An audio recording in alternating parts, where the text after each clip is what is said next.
once you're ready. Okay, so on the parsing, on number 6, it's is it Fabumetha? I just want to point out to everybody real quick that OneNote is, again, one of the world's stupidest softwares. Look what it did to me. Look what it did. I was confused for a minute. I'm like, whoa, what verb is she talking about? Because some rocket surgeon at Microsoft Oh no, it restarted. allowed this to happen, and nobody took him out and sat him down and been like, son, okay, so we're looking at Fabumetha. Yeah. So I was a little confused on how to translate that, because it's middle passive. I guess the textbook says it's like middle only. Fabaumai, yeah, that is middle only. Okay. So I translated as we are being afraid. That's fine. That's fine. That's fine. That's like over translated, but it's fine. Okay, because you can just say we are afraid. Okay. We are being afraid will do just fine, because that captures the kind of the imperfective aspect of it.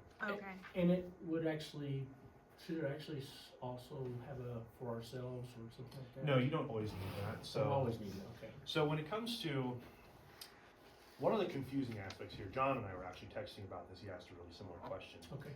And one of the things you run into that's a little confusing is that you have some verbs that are true middle only, but the middle aspect is really captured by the meaning of the verb itself.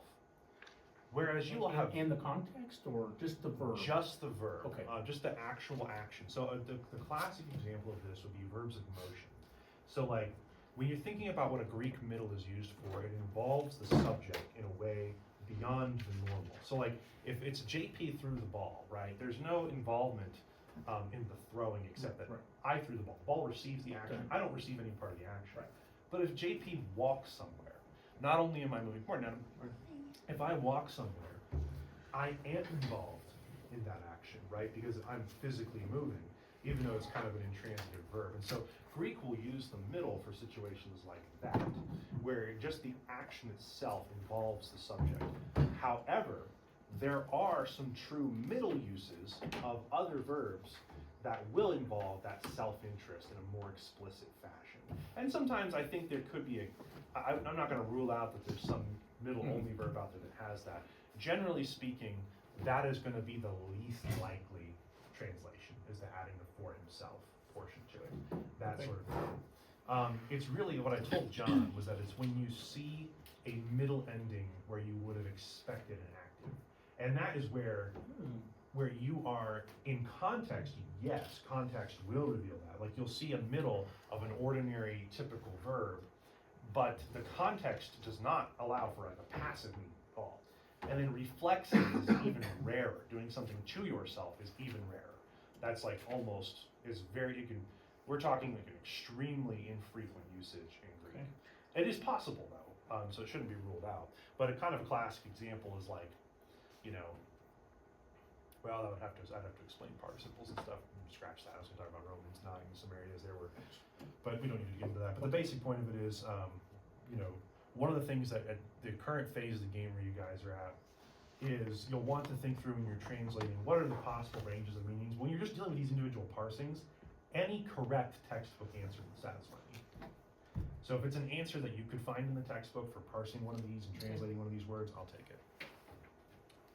So because the original stem ends in oh my, right? That's the indicator that it would be middle. That is your indicator. Okay. If your lexical form is a middle passive, Okay. then it is like the So it's just middle, not middle passive.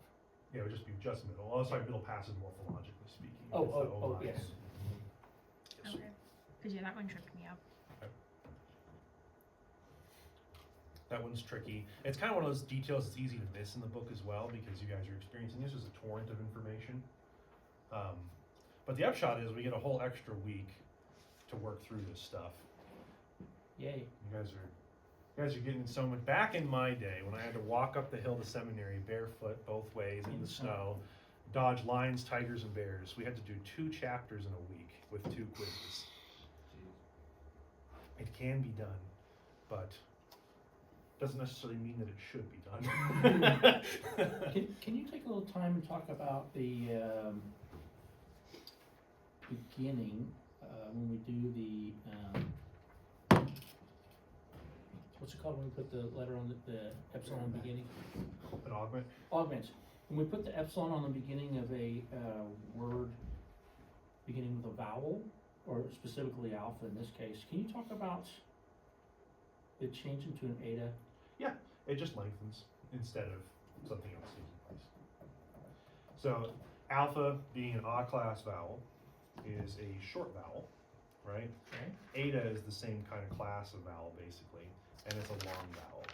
And so instead of having the epsilon, like instead of having this, you just get, I'm not necessarily, I don't think that is a contraction, unless the textbook says so. Well, I don't know what it is, it just, Typically, when I was doing the homework, I came across it a couple of times, I go, oh my gosh, what in the world is that word? yeah, I mean, I think, correct me if I'm wrong, wasn't this addressed in the imperfect probably chapter? I was. forget. What was?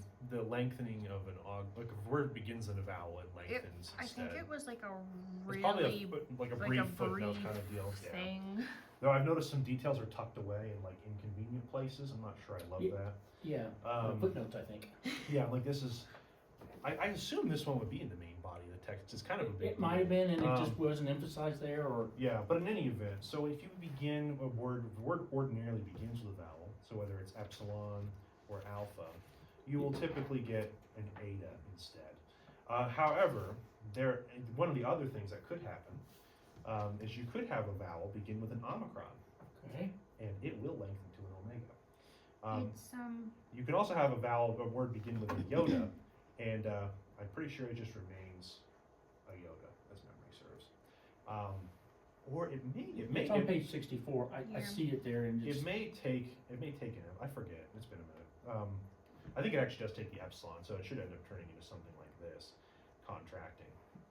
it only talks about alpha, epsilon, and omicron is, Yeah, because I think technically speaking, the augment is accepted by any iota word. Although it does contract, but the contraction is epsilon iota contracts to epsilon iota. So okay. What about eta? could be- If the word starts with an eta? I don't think there. It doesn't I say don't it think in the there's any book, examples of that. it's page 64 where it talks about, and with these, if I remember right, you kind of just have to know what the original Yeah. word is. In order, that's why we memorize them the way that we do, Okay. because in some cases, now the thing is though, if you're reconstructing a word, right, and you come across something you've never seen before, you can, we'll take aerotone here for example. Let's just pretend we don't know what this is, right? One note, I swear, I will buy a bazooka and I will blast you with it. So if you came across aerotone, you'd never seen it before, and you're like, what is this word? What the heck, and what in tarnation is this? Where you could start would be to ask yourself, okay, what do I see that could be on this word? What could be here? Well, you see it begins with an eta, right? And in the wild, in nature, you'll be like coming across a sentence, and you're like, well, there should be a verb in here somewhere, and I know what all these other words are, so this is probably my verb. And so you see that, like, well, that's an eta, so that could have been an epsilon or an alpha when this word began. And then you see this kind of ending here, and so you're like, well, if I think that I begin with an augment, then I'm probably looking at an imperfect, because the other past tense, the aorist, includes other changes to the stem, so that you would see at this point. And so you're like, okay, well, how would I get that ending? You might say to yourself, well, it could be a participle. You don't know participles yet, but then you're like, well, there's an augment, and participles don't, for the most part, don't have augments.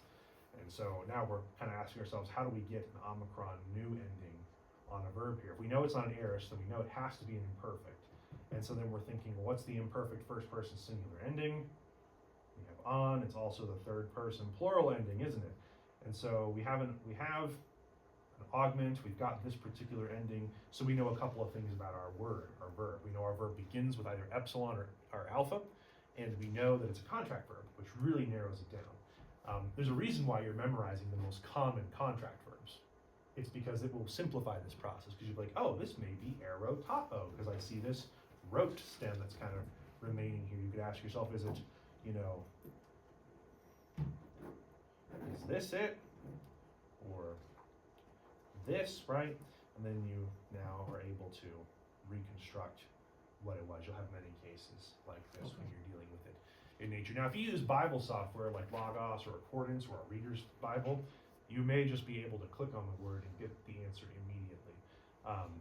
I think it is beneficial to be able to break this down yourself because it will reduce the lag time. If you have to look up all the words, that just slows you way down. So why isn't there a circumflex on the omega? That's a good question. Oh, that is a good question. I'm sure there's probably a good reason for it. A lot of those don't have circumflexes. I thought he said that was like kind of a tell. Yeah. That's one of the tells, yes. Oh, yeah, because I was under that impression too. But its presence indicates a contraction, but its absence does not mean there wasn't one. So That's they're not the rules fair. just for him to break it. Dude, Greek's not fair, Adam. It's really Four, not. only 4 out of 10. Yeah. It's like, oh, you think you Oh, know? no, you fine. I know he just gave read us it. the little handshaking analogy and Yeah, I everything, know. and He's like, so whenever you see this, except when it doesn't happen. which is a lot apparently. That's a lot. You guys should just be thankful it's not Hebrew. That's all I'll say about it. You spend weeks learning all these convoluted rules of vowel lengthenings in Hebrew, and then when you finally start getting to exceptions, your professor's like, Hebrew mothers taught their Hebrew children to speak like that. You're like, that's not Well, fair. I want to talk to those mothers. It's like- also, Greek mothers had nothing to do with these accent marks because they didn't exist in spoken Greek. So, So, sorry, back to the augmentation. So you'll never augment into eta, right? I don't believe there's any verbs that start with an eta, to the best of my knowledge. I do think. So it's either e plus epsilon. Let me plus make sure I'm not alpha, lying to Alpha you. plus. Let me make sure I'm not Epsilon. deceiving you, Adam. Hold on. This is what you get with a free Greek teacher. That would be the first. Erkomai. That would be the first time. Oh, you said Greek- Ada. I'm sorry. That would be the first time Greek is deceiving. No, Greek is deceptive in general. It's Trixie and Balls. I'll tell you what's going on in this classroom. There's a lot of people who like to understand everything perfectly in this class, which is very good. It's very good. But it is funny because you guys are sometimes getting into questions far beyond the scope of our material, which is fine. I'm actually happy to answer those questions. It's fun. But Well, if you didn't. I'm like, you throw in guys should take exercises- you should take your signs of struggle as a sign that you're good students. That's the moral of the story. Good students ask these kinds of questions. Well, he throws them in the homework, and so we're like trying to master what we learn, and then he's like, oh, and then Yeah. throws these in the homework. And we're like, wait, this breaks all the rules I just memorized. Well, then I feel like the answer key for the translating this week, there were so many of them where I feel like I'm like struggling with the parsing on everything, and then it's like, oh yeah, but this is, you know, like here's this weird exception about this. in I'm like like, every single one. yeah, I'm like, don't do this to me. Oh yeah, there are some verbs actually. Hey, get on mine. I forgot about this bad boy. It does. Not only does it start with an eta, it starts with a rough breathing mark. I believe there is just no augment when that happens. Okay. Let me see if I can find it. I must have just misread it because on 64 it has like a alpha, then an arrow to an eta, then an epsilon arrow to eta, and then obviously it's Yeah, so there are some unfair ones here. Let me see if I can blow this up a little bit so we can see it a little more clearly. Okay, so we have this particular verb here, hegeomai. You don't need to know this verb. But I want to point out on the screen there is hegesamein. And this bad boy is an aorist, which is another form of past tense. Let me see if I can point it out. That's this right here. You'll notice there's no augment here, although what is interesting, I just noticed this, is you have hegeomai, and that becomes hegesamein. So it looks like some sort of vowel lengthening is taking place. in But the- that's in like the a center of really this. rare. Yeah. The, That could just be because it's a second aorist, I'm not totally sure. the book says verbs beginning with eta, iota, upsilon, or omega normally leave their beginning vowel unchanged when the augment is added. So like they get an augment, but it doesn't change anything. So it just shows up there. But I think if I'm understanding correctly, it just like it looks the same. Review It's from like Neiman. it's almost like it almost sounds like adding the epsilon. You just don't add it. Yeah. Like it's like there, but you just I think that's don't what it amounts to. change anything. Actually, what page is that? That's 64. It's the little paragraph after the Okay. examples. That's with what I thought. Let me arrows. see it real quick, hon. Make sure I'm not lying to you guys. Because that was my initial inclination was to say, well, it doesn't change anything. And now you guys have asked me so many questions I can't tell anymore, so I'm checking. Let's see. Cause even in that same chapter, or maybe, like after the little graph thing in the top, he says verbs beginning with eta, iota, epsilon, or omega normally leave their beginning vowel unchanged when the augment is added. Is that what you just read? Yeah, and then it Yeah. looks like in the example word, it stays the same, Okay. I guess. Okay.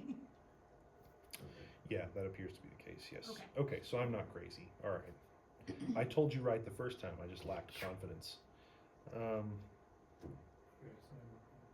Sometimes the Greek is just things I know intuitively. Yeah, but there are verbs that do begin with those, with that.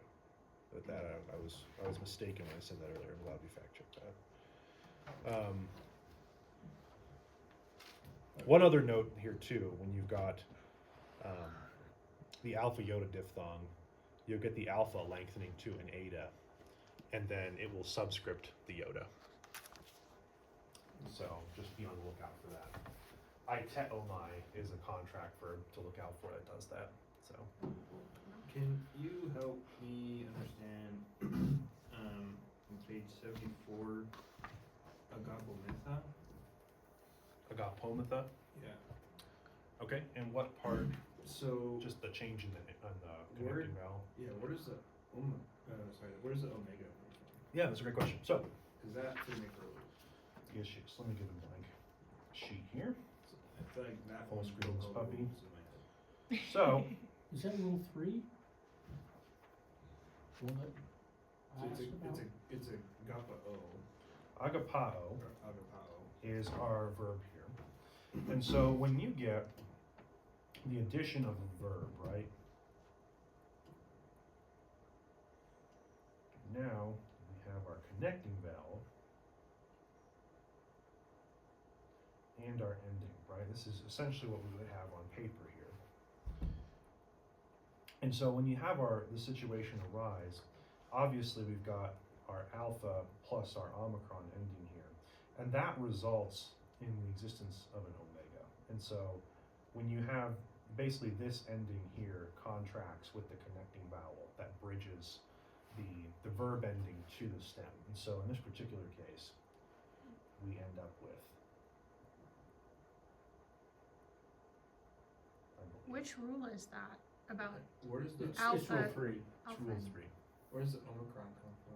Yeah, like, is there's not. I The don't- omicron, so whenever you're dealing with the addition of a verb ending to the stem, this is actually where the contractions all come from in the first place, Okay. actually, is that you'll have a connecting vowel. So really, the ending, the first person plural middle passive ending, is actually just this. Right. It's just method. Right. The omicron here is added to link the stem to the ending. And so the production of the omega is the result of the ending of agapa, which is the root, contracting with the omicron. So what happens to the omega then? Can the omega not operate the same way? Well, the omega is actually the end result. The omega is what comes up. Because you're combining Yeah, the the- alpha and the omicron. Yeah, and so when we're learning our lexical form, we memorize it as agapao, and it's not because this omega is actually not part of the root of the word. That's why we call these lexical forms. Lexical forms are essentially artificial reconstructions that we use really to make dictionary usage easy. This omega is actually the first person ending in the present active indicative. So this, like if you were to actually find agapao in the wild as a present active indicative first person singular, you would actually find this. You would find agapao. What? That's what you would find. Because the omega trumps everything. So the omega would trump the alpha, and you should have a circumflex there, I believe. So in reality, you're getting agapa plus omicron equals this omega. When you're dealing with the present active indicative first person singular, you just have the departure. And this is going to be pretty much true for just about every contract verb. You'll never find the lexical form ever in the text because it doesn't exist. It's an artificial reconstruction. To help us understand and get to that point. precisely. I see. We're doing that to show you kind of like, we don't know for sure, right? Like, so let me back up. Sometimes in linguistics, we're trying to ask ourselves, what was the historic root of this word? How did we get there to here, where we actually find this form in the wild? And so when you construct something like a lexical form, there is essentially a scholarly reconstruction of what is this actual stem and why does it behave this way? And it may harken back to a prior state in the language that's like potentially even like hundreds, if not 1,000 years beforehand, that just kind of like lived on in the memories of the speakers, so to speak.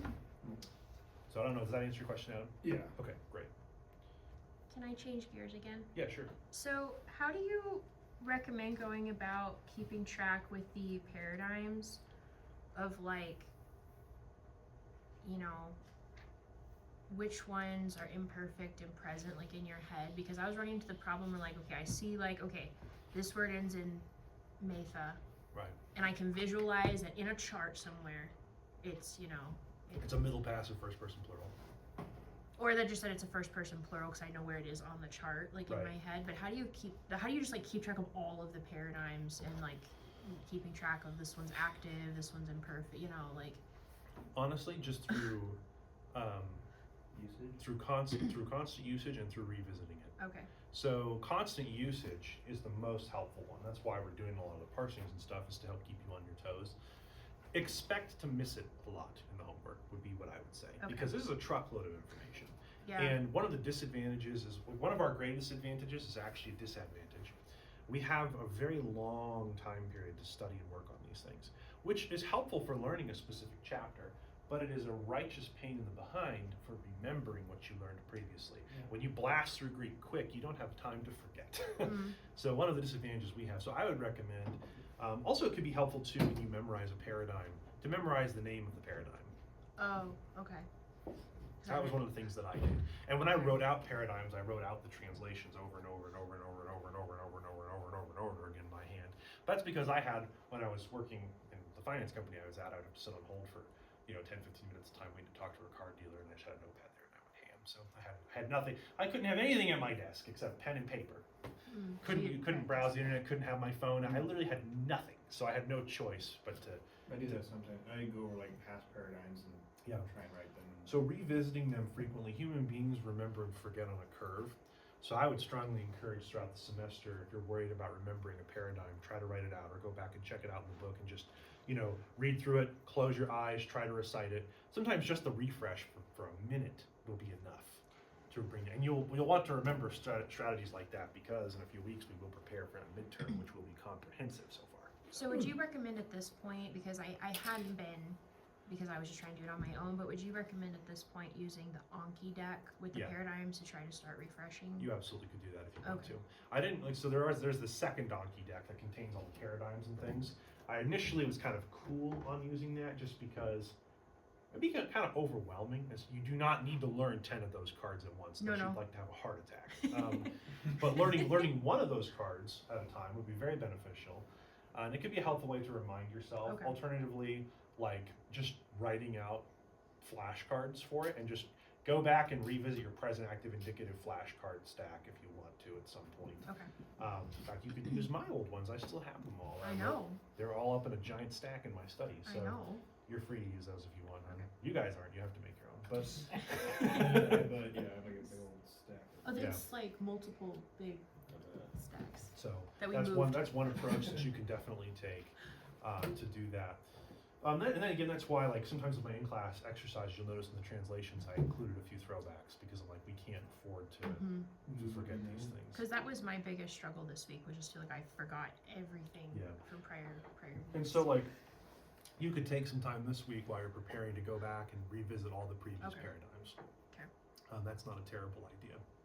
Or even you can buy this chart, which I'm glad some of you guys bought that chart. I'm very happy to see that. So Oh, do you have a different one? the chart that I have upstairs is for Greek too. Oh. It will be of no use to you at the Okay. present. Then we'll buy one. But when we get to more advanced Greek, that would be a lifesaver. So yeah, when we go home, we can just order that off Amazon.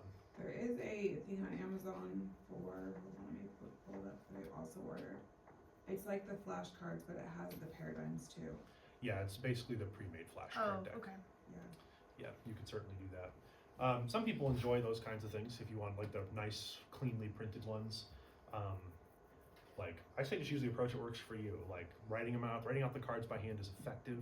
I found it exhausting when it got later into the semester and I had so many words and I had a giant stack. It was really hard for Hebrew, for example. But I've also been using Anki for like almost 6 years, and so like my brain's just wired to think that way, but not everybody else is. So your mileage may vary. So, I've liked Anki, it's just, I need more. yeah, I I think need it's, different things, like things I can touch and things I can look at. Anki's also designed to give you 80 to 85% retention, not 100%. And for quizzes, you need 100%. So I found that like using Anki is generally helpful, but then having something else where you can zero in the day before a quiz to make sure you've got everything, very helpful. So Yeah, I can, the Android version, I can't just focus on one chapter. I'm very bad at keeping of vocabulary, so it keeps, it actually is reaching ahead and back. I don't mind the back so much as, that's one of the flaws of how this deck is set up. If I made this deck, I would have made sub-decks of Yeah. each chapter, because that Anki can do that. Unfortunately, this deck is just one giant morass of words. maybe the Apple version, I think, Because I have the Apple version, and it's the deck itself, Okay. not Anki. Like you could go in on desktop, which would be easier on desktop because the mouse and keyboard makes everything easier. And because you can sync between devices. But I do that periodically, Ash. On the homework, could you break are we gonna down? do the homework, actually? We're trying. I keep getting asked lots of questions. Look in the mirror. Well, this one is actually doing one of Okay. the homework ones, but Talk to could me. you go over 13 on the the translating? Because I'm kind of struggling to see like Okay, my OneNote has done me dirty again. It's which Bible verse is it's it? the Acts 13 one. 1352. Yeah. Could Okay. you just walk through it? How to translate that? Yeah. Okay, sure. Well, sorry, which one? Let me get. The Acts 13:52. Okay, so let's talk translation on this bad boy. Let me zoom in. Just, yeah, 12. Wonder. Is that big enough for everybody to see? Because it's being me and the computer. I am going to look up a construction supply store and buy a sledgehammer. I'm getting so done with this thing. Okay, hoi te mathetai eplerunta charas. Okay, so the first thing we want to note in this particular sentence is we've got a verb squared in the middle. We've got eplerunta, and this is plerao that we're dealing with here right away. We can see that because we've got this plera stem right here. So that's the first thing we've identified as our verb. We see we've got the presence of an augment here. We've got our epsilon, so we know we're looking at an imperfect because you guys don't know about the aorist yet. And then we see here, we're further confirming our eplerao because we have a vowel contraction, right? So we were looking at our ending, and we know that we're dealing with a middle passive ending here, right? Amen, u, ata, ometha, esta, anta, right? We see the third person plural ending, the nta right here. But instead of the expected omicron, right, we've got the diphthong, we've got the u. And that's just because, eplerao, right, we've got the contraction of the two omicrons, and that gives us an omicron upsilon, gives us the u. So that's the first thing we've identified. So we've got an imperfect, middle passive, indicative, third person plural from plerao. And in this particular context, we've got some more information here that'll help us determine whether or not it is a middle or passive. So now we've identified that, let's talk about the subject of our sentence, and let's talk about breaking it down. The first thing I want to draw attention to is te. I don't know if what the textbook has said about this particle, but for now, just treat it like it's the word and. It functions similarly to kai, Okay. and it will always be typically the second constituent in a clause, meaning that it is breaking up the article and the subject that the article belongs to. Hoi mathe tai. Remember from a few weeks ago, right? We had irregular nouns. Sometimes it will take a feminine ending with a masculine article, and mathe tai is one of those. So we've got a nominative plural, the disciples. And so we've got and the disciples. And then we have to figure out what we're going to do here. So we've got karos, which is the word for joy. And what is this ending, right? We know this ending is a feminine, and it must either be an accusative plural or a genitive singular, because kara is their root here, and it's an alpha pattern, it's, first declension noun. And in this particular case, you might be inclined to say, oh, it's an accusative, because look, it's the object of the verb. And you've been tricked by Greek. Greek is, as Smeagol would say, tricksy and false. This is actually a genitive. This is a genitive ending. And the reason for that is because when it comes to content, when something is being filled with something or made of something, Greek's preferred case is the genitive. And so, what do we have? We have, and the disciples were being filled with joy, or they were filled with joy. Okay. And so it is a true passive here. The genitive is indicating the content of their filling. And so this is kind of a trick. And when I made the homework video, I was a little surprised to see this, because some of the various usages of the genitive are kind of a Greek too thing. So let's talk philosophy of learning Greek for a sec. Many textbooks will create artificial sentences in Greek, tailor-made for your skill level. Many other textbooks believe and opt for the approach that we should just use sentences from the New Testament. Students tend to like that better because I'm translating the Bible.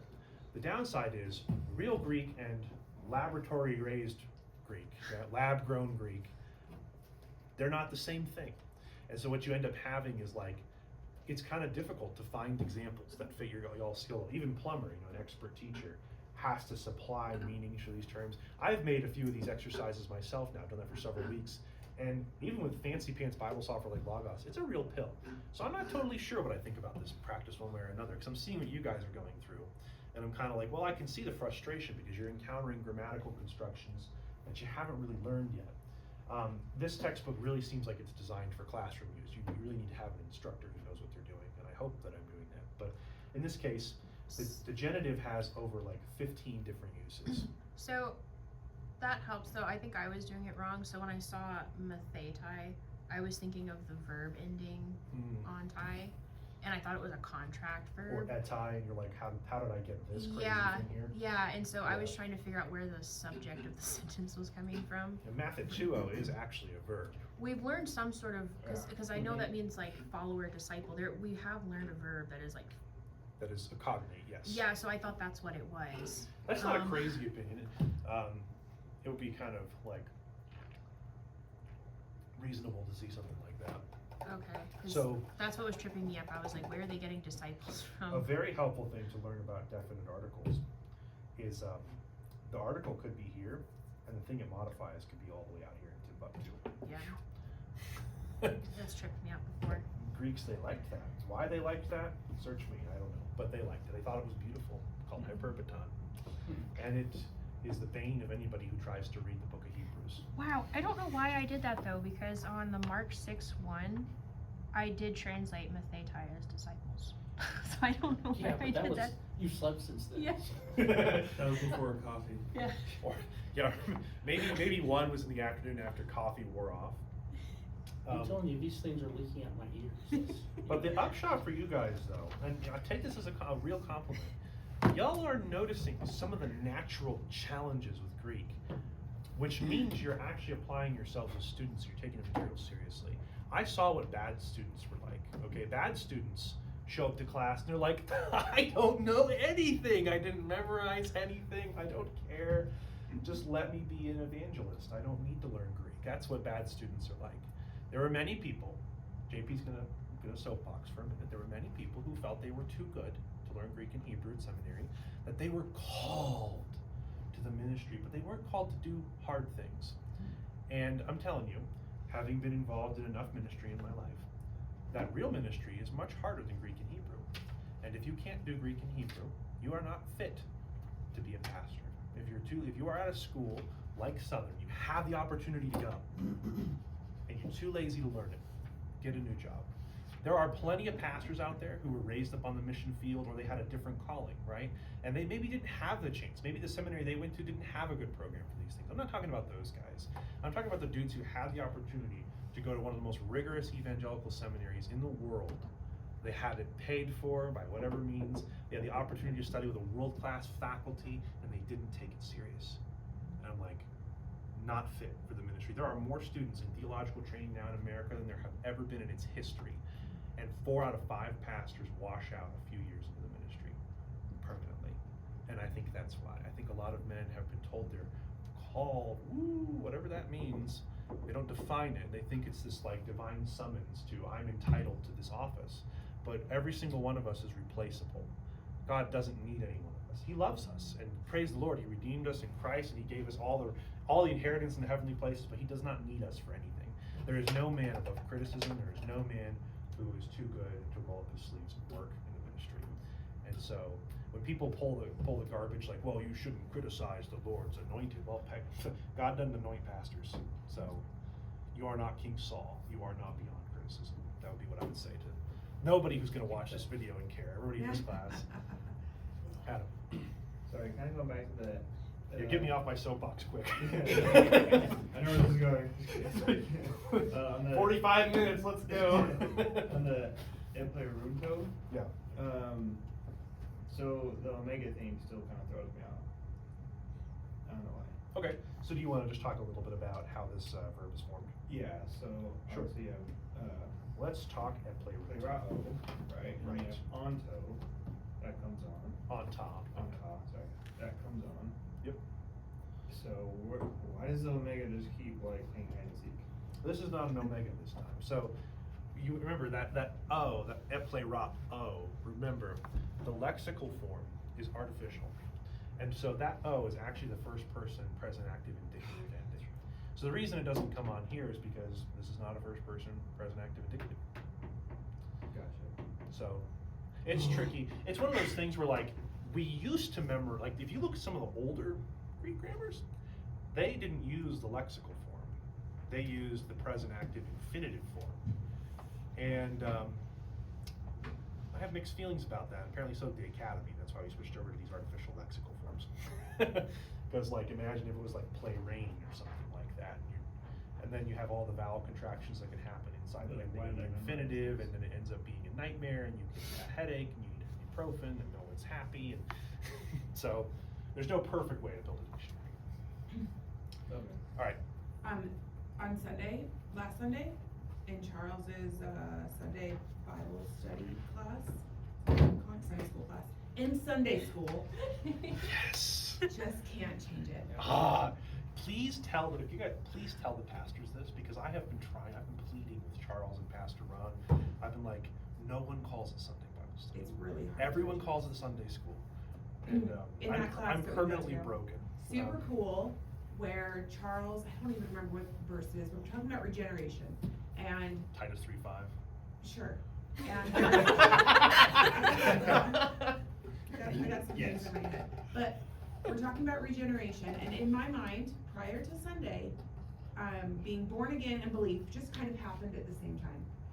But Charles is showing us in the Greek that belief is a present, and born again is perfect in this sentence. And so it happened before, and I was like, my mind was blown in that minute. I was like, what?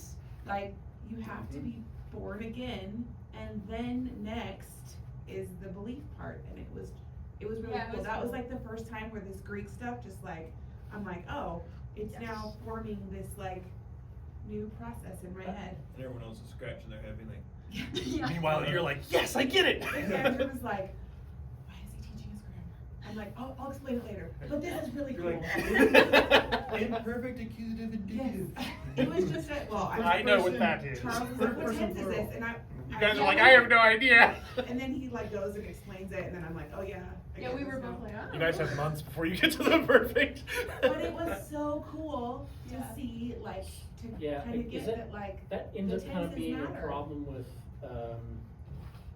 when things are translated into English language and Greek are just They're just different enough. different enough that we can't get the full meaning, right? Out of the Greek. I would say it's more along the lines of like, you don't get as much clarity. Okay. Because I think our translations, like, we gotta be careful, right? We got Joseph Smith lurking in the background. Okay, yeah. We gotta watch out for yeah. him and his Good people. point. And I would say like our translations are basically accurate. It's really Right. just that English is not a great receptacle for Greek. Okay. Well, it's kind of Okay, like that's- how yes. Greek has different. If this is kind of what you're saying, like Greek has the separate spellings for you singular, you plural. Yeah, it has a We y'all only form, have baby. one, so it's translated correctly as you in our English Bibles, but we don't know just by looking at the spelling, like is it singular, plural, because we don't have a y'all form. Right. What's really funny though is that we do in English. We do have a y'all form. You know what it is? It's y'all. Right? We have it because we feel the need for it, don't we? Yeah, y'all, This is you an guys. example. Like prior states of English had the second person plural. It disappeared, Oh. and then now it's returned with a vengeance. You guys, y'all, yous guys, y'all people. Yeah. And so it's Ewins, like, as Plumber says. yeah, Ewins. I mean, and so part of me is like, why can't we just translate it? I know, of course, like, oh man, the King James people would be after us, they'd be out in the streets, they'd be rioting. Look what they've done to the Bible!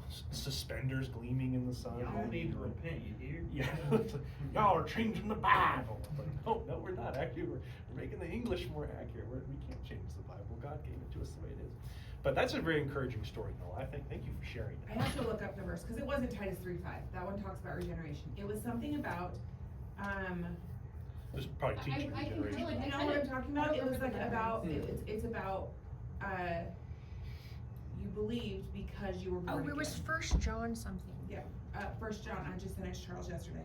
Yeah. Yep. So that's, But it was like, in that moment, it like reshaped Mm-hmm. like how I'm thinking about regeneration and that there's a process, but I mean, it happens. It was just really cool. 1 John 1:5. You said Charles had an announcement for the class about Greek. oh, not an announcement, but a question. Oh. So Charles has been trying to include more like Greek details in his sermons, and he's doing that specifically for you guys. And so he wanted to know if that was actually helpful or beneficial, if you enjoyed that or not. Well, I caught him and corrected him out in the hall. Are you sure you corrected it? I am actually sure, and he admitted it. Ooh. Look at you, Look at fancy you. pants. Yes, I Superstar. like it. I do, I love it, actually. Cool, awesome. Yeah, I think so too. Like, so one of the things Dr. Plummer kind of told me in class, he's like, this is literally what he said. He said, when you're preaching, Greek is like underwear. And it's important that it's there, but it does not need to be seen. I do not think it's like underwear. I think Greek is like a really nice sport jacket. It needs to be seen. It puts the outfit together. I think it's nice. Yeah, I think a And lot it's of people encouraging. crave it. They want to hear. Well, even if I weren't in class and learning this, I still appreciate seeing, here's where these came from, here's why it's, And you want to know your pastor can actually do it. okay. Like that's a big thing for me, and maybe it's because I studied the languages. I'm like, the guy who's just up there like, yeah, I do the English. I'm like I don't care. I'm like I want to learn something. I don't really care that he knows it. I mean, it's really important that he knows it, but to me, I like when he talks about it in the sermon, it's, if it adds to it or if it Yeah. like gives me more, I like that. If he can pronounce slave, whatever, but Is- like, is it why is it dual? valuable to what we're learning? I think that's important, especially if I wasn't even part of this class and I was just Yeah. another person next to me. I would want it to add to their understanding of the word. Right. This is completely off the hook, but speaking it, right? If you just know all the words, is it really that hard? I Well- mean, if you practice just saying the sentences. So I mean, you're welcome to try and find out. That would be my. There is no reason you can't try. No, I'm just There's a name you should know. There's a guy named Benjamin Cantor, Kantor, and he has a website called koinegreek.com. It might be Koine-Greek. I strongly recommend Googling it. And he is at Cambridge, and he teaches Greek there and Hebrew. And he has spearheaded a movement of learning to speak Koine-Greek. And so you can actually find interviews online of him speaking Koine-Greek with other nerds who learned to speak Koine-Greek. It can be done. And it uses a different part of the brain. So when we're learning to read, what we're really doing is, there's some people will say, well, you're really just like decoding it or something. You're not really reading it. I don't agree with that take, but there is some truth to the accusation. When you're speaking it, you have actually internalized the language in a way to where like you're able to think in Greek. You could have dreams in Greek, right? I mean, these are things that can happen. I work with a bunch of LDS guys. They all speak multiple languages, and they tell me it's like, you know, it's like, yeah, sometimes I'll just like be thinking in another language, or I'll have a dream in Spanish or something like that. So those sorts of things can happen. It can be very beneficial to listen to a lot of Greek or people speaking it, just because it will help get Greek into your brain. That may help your reading and translating. I did stuff like that. As far as trying to speak it, Eric, there's really only one way to find out how hard it is. There's only one way. And the thing is, there's another video series called Alpha with Angela, and there's hundreds of videos teaching Koine Greek in a communicative style. So designed to teach you to speak it. And those videos are for free. They're free online, and I hear they're pretty good. So I say give it a shot if you want to. There's no reason not to try if you're interested. I don't think it's necessary, but it is cool. So that's like kind of like the you know, the top of the mountain. Like If you really wanted if to, you know how to speak it, you're good for life. I guess. I mean, Well, because Only like one way to find out. I would say like personal Tell us how it works out experience. for you. Like when I did Spanish in high school, I did an online program, and there was like no one for me to like speak with. Yeah. And so I could read it. Like we learned like paradigms and stuff. I could read it. When we got to quizzes where they would have you listen to an audio recording of someone speaking it, I couldn't do it. Like hearing the words was totally different from seeing them, because like being able to like identify what the words are audibly can be different. I think probably mastering one before the other is probably beneficial. yeah, Yeah. there's a reason seminaries teach us to read it, and that's because you can learn to competently read Greek as soon as 90 days. If you are, you know, being forced to by Dr. Plummer to do multiple quizzes in a week. Learning to speak it competently will take years. So that's one of the main reasons why. Adam. Sorry, last one on this. I was actually talking to somebody who was from my prior organization that will not be named. And I was actually explaining a little bit about Greek to them, and like how the Greek actually really puts things into places where you can't misinterpret it, right? You know, because it really just puts together everything, and you know exactly what the subject is, the direct object. There's no room for like, well, it could be like, no, these are the rules of this language. And then basically their consent is like, well, if you you don't have to learn it to really know it. You can just look online and just see these different words and what their meanings are. Did you respond by saying baloney? Yeah, basically. I was like, well, okay, let's say I figured out the words for, and I kind of used Plummer's example. Like, I was like, okay, well, let's say I learned the words for Frank. Hey, Frank. well, let's say I learned the words for throw, ball, to you in German or something, and I just throw those words out there. Well, I could be saying 3 different things, but the only way I would know what I'm saying is if I knew how to do the nuances, the context, those kinds. So I'm like, yeah, you can learn the vocabulary, go for it, but you're not going to learn the usage or the context or the nuances or the, all these different things. So you're not going to be able to really know. Yeah, you can know the certain definitions of words, but you're going to know how that word's being used. Is it metaphoric? Is it, is it the subject? Is it the, direct object? Is it, Well, then they're going to end up treating a dictionary like a buffet table, where like you just walk up and you pick the meaning that you like best. But instead of that's the context. yeah, a dictionary is actually just a written record of all the meanings of a word that we've seen, Well, right? And that- so sometimes like that, it's not like the word can mean this in every context. It's really a record of like the different nuances we've seen of a word. Understanding that relationship, very critical. Well, it's kind of like in the homework.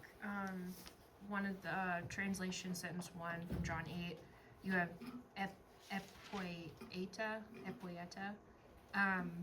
Well, I forgot that there's a second meaning that it could mean making or doing, and I couldn't make sense of the sentence because it could have meant the other one, and the context determines.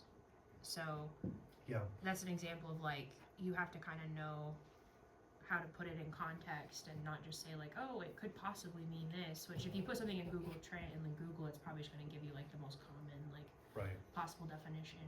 Well, an example of what we had actually, the verse you asked me about, of like, how do you know if karos is accusative or genitive. You have to know language. And you have to know the meaning of the word plerao in order to understand that it's going to take this genitive complement here, and that you're being filled with something. And the combination of karos and eplerunta tells you that this is a passive, right? Whereas on their own, without these things here, you don't know. Well, we don't like do that with other languages. Like if you have like say somebody knows Russian and they're translating Dostoevsky, like I'm not gonna say like, well, I could go to Google and like I know what Dostoevsky wrote because I can plug Russian into Google. You can also call people bluffs. You know, like, well, if you're so confident that that's the case about how Greek works, why don't you learn it and prove that? If you're so tough. I mean, That's kind of what I said. Like they can be the truth, and they have the limit, but no one in that place knows any Greek. yeah, I mean, whatsoever, or one of Hebrew. their preacher that I encountered when I asked him if he'd like to look at the Hebrew together, like brave Sir Robin, he turned tail and fled. He did not want to look at the Hebrew together, right? Because he'd have gotten smoked like an old sausage. Because like that's just, if you don't know it, you can pretend, but you know, it doesn't make any difference. It's 9:10. May I suggest we? Yeah, we are. I was gonna actually, when this class started, I was gonna try to keep it to an hour, but we barely got. I don't to mind an hour. staying. But I would like to. Well, the women's ministry is meeting soon, so I don't want to. Yeah, I have to exit in 5 minutes, help set up, Yeah. So and then come back to dinner. here's what I'm thinking. I do have a homework video where I went through and translated every single sentence here. So because we're short on time, I strongly suggest that you use that resource. I did not go through all the parsings because the videos are starting to get very long and the translations are taking a while, and I try to be thorough in breaking those down. So I didn't go through all of the parsings, but we talked very lengthily about all the different ways the augments function. So let me ask real quick, Nola, since you have to go, is there anything in particular that you would like answered before you have to go? Or are you ready to just kind of study and work through this the rest of the week? Yeah, will you tell me what we're doing next week? We're doing the next chapter, and then after that, we're doing. So what we're gonna do next week is we're gonna do the quiz for this chapter. Okay. And so I have exercises prepared based on the material in this chapter that I will make sure sync between my devices. So we're just gonna do more chapter 7. Cool. So we're just Okay. reviewing this. So yeah, week. we're just reviewing this. You could treat this like a reading days or a spring break kind of deal. If you're confident, you don't need to do anything, just chill, give your brain a break. So we'll be doing more of this. So we'll be back in you'll have another chance to go through to memorize that imperfect paradigm, to think through the rules. And so the existing videos and things I've made will be available to you. It's sitting down for 33 minutes and listening to me talk in a video is probably not a lot of fun, but there is a lot of good information, I hope, in there. Okay, so you don't have anything else, any particular questions in the homework you'd like to look at before we go? I can do one or two real quick. Okay. I want to say let's try to get out of here in like 15 minutes.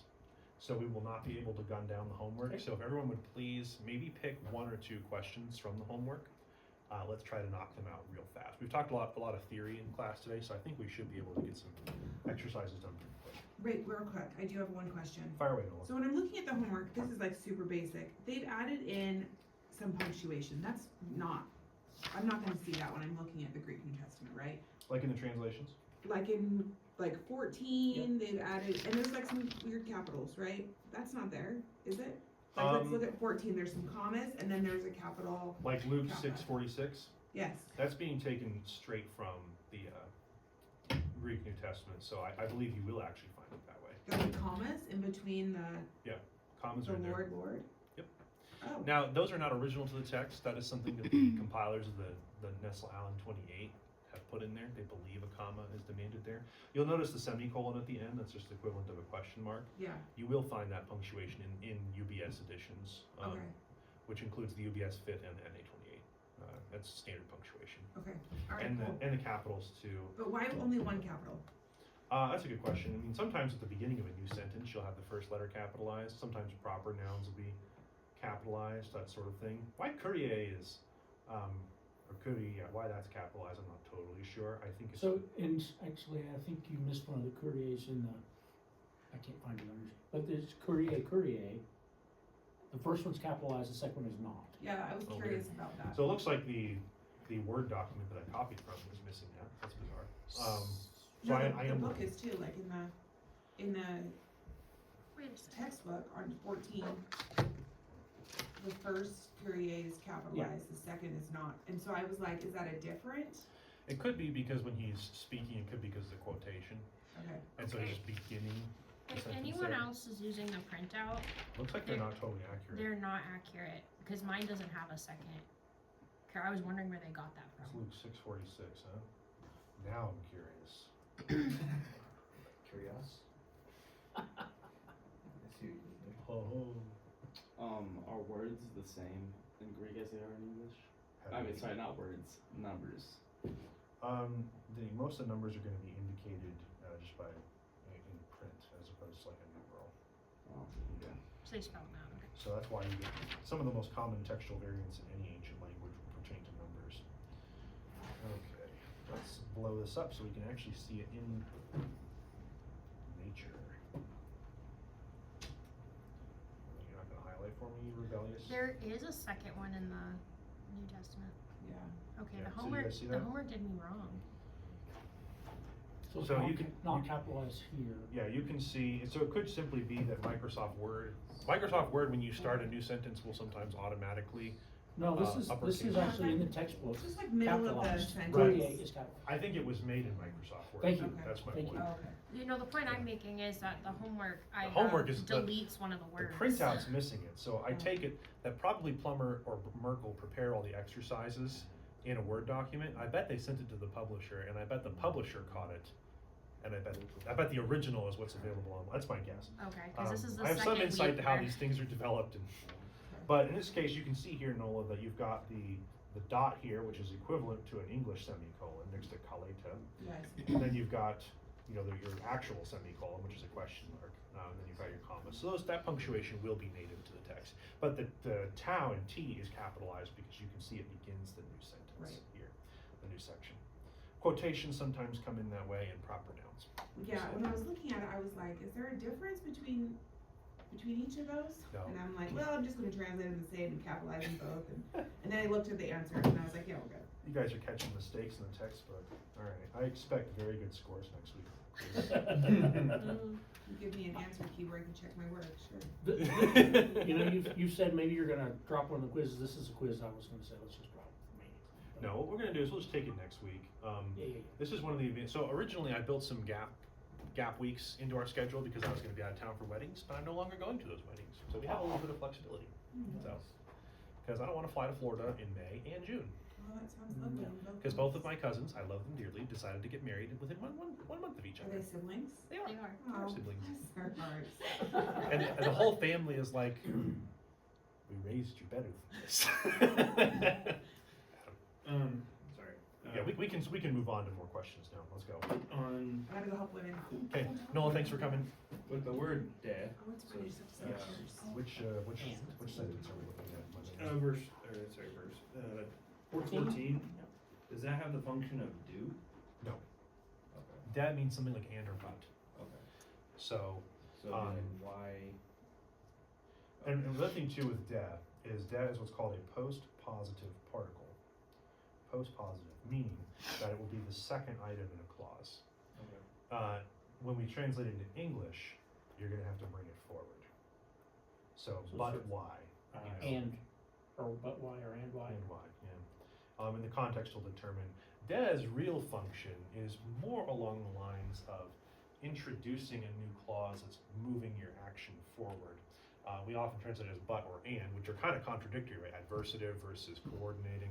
And it's really because de can introduce either one of those kinds of things, but really its function is to introduce something new, in a sense. That's a little advanced, but I know sometimes you guys like those explanations. So what about te? I know you kind of talked about that. Is that similar to de? Yeah, te is similar, more closer to kai, Okay. closer to kai. And then sometimes you'll get these obnoxious monstrosities where you'll have multiple conjunctions all sandwiched in there, and you'll be like, how in the Sam Hill do I translate that? And that's where you will begin. Yeah, you'll begin to learn that the words like kai actually have a very long range of meanings. It can be used adverbially even, vexatiously enough. It has what's called an assensive meaning and all sorts of other things. So, okay, other questions about is there any sentences you'd like to go over? 12, which is 1 Corinthians 10:4. Although it looks simple, I couldn't, maybe it's the order. It's a tricky one. Yeah, I got a question mark about that one. I've got several question marks. Actually. Okay, let's break it down. Let's start. What's our verb? Right away, we know we have hey Petra, there's a noun, de, that's a conjunction. Ain, aha. What do we have? We have got It's the the Amy paradigm. imperfect indicative for a me, third person singular. So we're dealing with the past tense, was.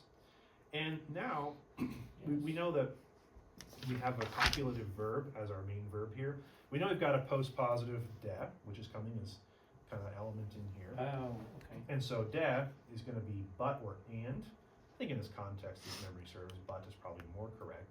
And then hey Petra, where you would get Peter from, or Petros, right? Similar. Similar root. Hey Petra, but the rock, now we know our word was, ha Christos, Christ. But the rock was Christ. You could also justifiably translate that, but Christ was the rock in the wilderness. You'll notice there's actually no difference in Because meaning. Christ is the subject. Yeah, Christ could be the subject.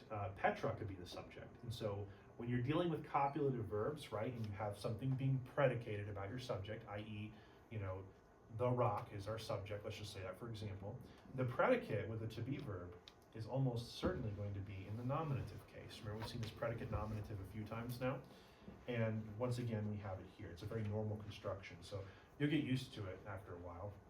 And so the translation would be, but the rock was Christ, Should but the Christ was the rock. Should it be, Could be either. since there's a whole in front of Christos, would the Christ be more correct, or does it really matter? No, it'd just be, you'll find this even with like somebody's name. Like you might see Peter and it might be like ha Petros. You wouldn't say that Peter. So the article in Greek, kind of like, remember my Venn diagram kind of illustration here? Let's talk about that for a minute. So, with the Greek article, right, you've got your Venn diagram over here, and you've got your English article here. This is extremely poorly drawn.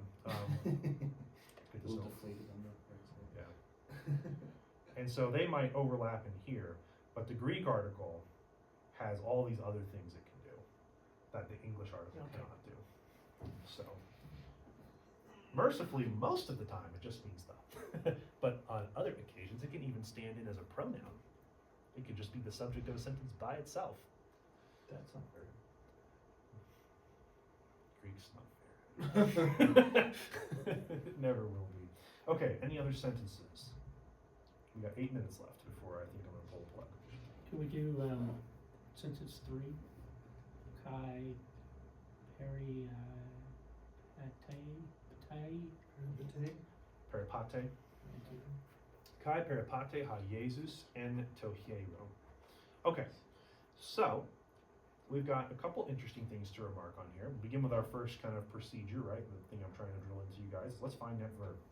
And peripate is our verb. And it's kind of a curious fellow, isn't it? So oh yes, that one we know, made me mad actually.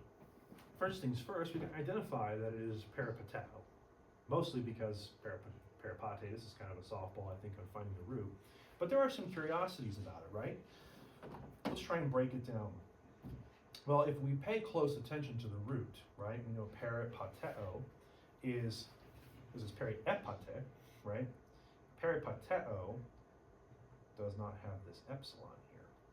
So something has changed. We have the introduction of an epsilon to the stem. I believe this was covered in the textbook like kind of in flyover fashion, Chapter 8. but I mentioned it in the video, the homework video, because I had, and last week's homework video as well, we had another example of this happening. So I mentioned it a couple of times in those videos, but they're really long and it goes through the whole homework, so you will not be looked down upon for not remembering every last detail. But what we have here with peripateo is actually a compound word. So pateo, we can't write that in blue highlighter, no one will be able to see that. Pateo is basically a verbal root here. Peri is a conjunction. Peripateo is truly a verb in its own right, but morphologically, this is where it came from. The combination of these two things. It has its own meaning and its own uses. What happens though, when you have this kind of compound word and you turn it into an imperfect or an aorist, and you have to introduce the augment or a perfect or something, you end up having the augment inserted in between those two constituent items. And so what we're actually seeing here with periepate is we've actually got an imperfect. It looks very similar to the present active indicative, you know, O ace A, right? Like you would actually kind of expect that ending to be a present active indicative ending, right? Because it looks just like it. Yeah, that's why, I mean, that's when I parsed it, I said that's present active indicative. But we've got a tricky verb here on our hands because this is actually an imperfect, and we're dealing with two grammatical challenge or two morphological challenges at once. The first is you've got the insertion of the augment here. That's the first tricky part. So now we know we're dealing with an imperfect. But what's going on with this ending? Well, remember, our endings on, sn, right? And eta on for our imperfect active indicative. Well, that third ending of n, remember, in some times we have the parentheses because we've got a movable nu on our hands. And in this particular case, the nu is not present. But also, pateo, right? What do we have here? We have an epsilon in the root. And so what's happened is you've got this epsilon, obviously omega doesn't come in there, and then you've got this ending applied, right? You've got the epsilon there from the imperfect active indicative, third person singular, which then contracts to pate.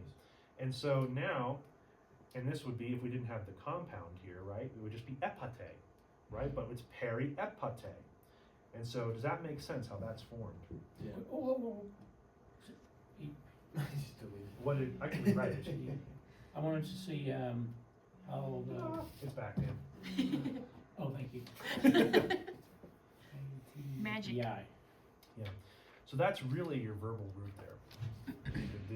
This is one example of why when one note is good, it's great. I can just hit undo. So this is actually the essence of the verb here. What does pateo mean? So really, you're not going to see pateo. Peripateo just means walk. So now Okay, we've got so- this parsed. Go ahead, Dan. Wait, so that's imperfect, Yes, it's an imperfect active indicative, right? third person singular. Third person singular. Third person singular. Oh, I see. E, which should normally be a epsilon nu, In this particular and case, the epsilon changes